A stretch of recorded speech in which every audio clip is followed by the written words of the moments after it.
నంద్యాల జిల్లా ఆలగడ్డ పట్టణంలోని పాతూరు వీధిలో జూన్ 25వ తారీఖున అట్ల శ్రీదేవి అనే మహిళ హత్య కేసులో బుధవారం 6 మంది వ్యక్తులను అరెస్టు చేసినట్లు ఆలగడ్డ డీఎస్పీ షేక్ షరుద్దీన్ తెలిపారు.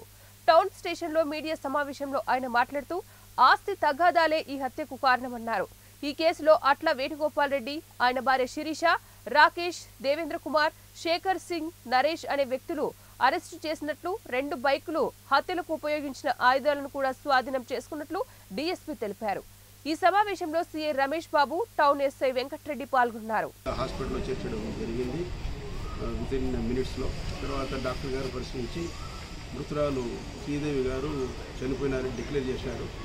తర్వాత భాస్కర్ రెడ్డి గారిని నంద్యాల గవర్నమెంట్ హాస్పిటల్కు రెఫర్ చేయడం జరిగింది. ఈ విషయంగా మేము ఈ ఘటనను Allagadda town PS 116/2024 under section 302, 307, 324, 120B red with 34 IPCగా నమోదు చేయడం జరిగింది. అదేవిధంగా మృతురాలి కుమార్తె రమ్యశ్రీ ఆమె వచ్చి కంప్లైంట్ ఇచ్చింది. ఆమె కంప్లైంట్ మేరకు కేసు రిజిస్టర్ చేయడం జరిగింది.